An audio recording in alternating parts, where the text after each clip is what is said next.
വാതിലടച്ച് കോൺഗ്രസ്. കേരള രാഷ്ട്രീയത്തെ പിടിച്ചുലയ്ക്കുന്ന അപ്രതീക്ഷിത ട്വിസ്റ്റുകൾക്കാണ് പാലക്കാട് സാക്ഷ്യം വഹിക്കുന്നത്. നിയമസഭാ തെരഞ്ഞെടുപ്പിന്റെ കാഹളം മുഴങ്ങും മുമ്പേ UDF പാളയത്തിൽ വിലാപങ്ങൾ ഉയർന്നു കഴിഞ്ഞു.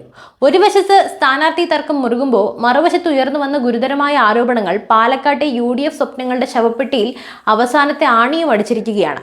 ഇതിൽ ഏറ്റവും പ്രധാനി യുവ നേതാവ് രാഹുൽ മാങ്കൂട്ടത്തിൽ നേരിടുന്ന ക്രിമിനൽ കേസുകളാണ്. രാഹുലിന് കുരുക്കായി പീഡന കേസ്. അതായത് പാലക്കാട് സീറ്റിനായി രാഹുൽ മാങ്കൂട്ടത്തിൽ കച്ച മുറുക്കുമ്പോൾ അപ്രതീക്ഷിതമായാണ് പീഡനക്കേസിലെ പ്രതിപ്പട്ടികയിൽ രാഹുൽ ഇടം പിടിച്ചത്. രാഷ്ട്രീയ എതിരാളികൾക്ക് ഇത് വടിയായി മാറുമ്പോൾ കോൺഗ്രസിനുള്ളിൽ തന്നെ രാഹുലിനെതിരെ പടയൊരുക്കം ശക്തമായി. ധാർമ്മികത പ്രസംഗിക്കുന്ന ഒരു പാർട്ടി എങ്ങനെ പീഡനക്കേസിലെ പ്രതിയെ ജനവിധി തേടാനായി അനുവദിക്കുമെന്ന ചോദ്യം താഴെത്തട്ടിലുള്ള പ്രവർത്തകർ പോലും ചോദിച്ചു തുടങ്ങിയിരിക്കുന്നു. രാഹുലിന്റെ ഇമേജ് തകർന്നതോടെ പാലക്കാട് ഒരു പരീക്ഷണത്തിന് മുതിരുന്നത് ആത്മഹത്യാപരമാണെന്ന തിരിച്ചറിവ് നേതൃത്വത്തിന് ഉണ്ടായിട്ടുണ്ട്. നേതാക്കൾ കൈവിടുകയാണ്. അതായത് രാഹുൽ മാങ്കൂട്ടത്തിലിനെ ഇനി മത്സരരംഗത്ത് ഇറക്കരുത് എന്ന കടുത്ത നിലപാടിലാണ് മുതിർന്ന നേതാവ് PJ കുര്യൻ. പ്രതിപക്ഷ നേതാവ് VD സതീശനും പണ്ടേ ഈ നിലപാടിലേക്ക് മാറി. കേസിൽ കുടുങ്ങിയ ഒരു സ്ഥാനാർത്ഥിയെ ചുമക്കുന്നത് വരാനിരിക്കുന്ന തെരഞ്ഞെടുപ്പിലുടനീളം UDFന് വലിയ ബാധ്യതയാകുമെന്നാണ് സതീശൻ കണക്ക് കൂട്ടുന്നത്. DCC അധ്യക്ഷൻ തങ്കപ്പൻ പണ്ടേ രാഹുലിനെതിരെ നിലപാട് സ്വീകരിച്ച വ്യക്തിയാണ്. ഇപ്പൊ പീഡനക്കേസ് കൂടി വന്നതോടെ രാഹുലിന് പാലക്കാട് സീറ്റിലേക്കുള്ള വഴി പൂർണ്ണമായും കൊട്ടിയടയ്ക്കപ്പെട്ടു. പകരക്കാരൻ ആരായിരിക്കും? രാഹുൽ പുറത്തായതോടെ ഷാഫി പറമ്പിലിനെ തിരികെ കൊണ്ടുവരണമെന്ന മുറവിളി ശക്തമാണ്. എന്നാൽ വടകരയിൽ നിന്ന് ജയിച്ചു പോയ ഷാഫിയെ വീണ്ടും പാലക്കാട് എത്തിക്കുന്നത് ജനങ്ങൾ എങ്ങനെ സ്വീകരിക്കുമെന്ന ആശങ്ക നിലനിൽക്കുന്നുണ്ട്.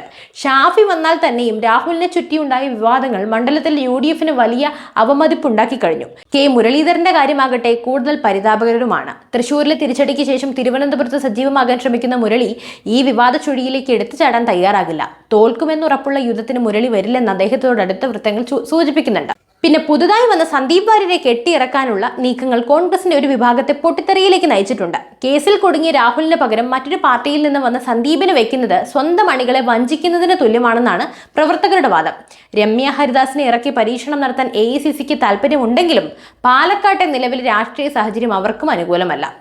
ആര് വന്നാലും ജയം ഉറപ്പാണെന്ന DCC അധ്യക്ഷന് പുറമേക്ക് പറയുന്നുണ്ടെങ്കിലും പാലക്കാട്ടെ UDF കോട്ടയുടെ അടിത്തറയൊക്കെ ഇളകിക്കഴിഞ്ഞു.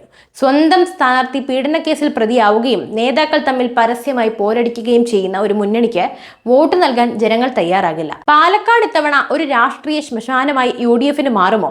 പീഡനക്കേസ് ആരോപണം നേരിടുന്ന രാഹുൽ മാങ്കൂട്ടത്തിൽ തള്ളിപ്പറയാൻ കോൺഗ്രസ് വൈകുന്നത് എന്തുകൊണ്ടായിരിക്കും? പാലക്കാട്ടെ ജനങ്ങൾ ഈ വഞ്ചനയ്ക്ക് മറുപടി നൽകുമോ? കാത്തിരുന്ന് കാണാം.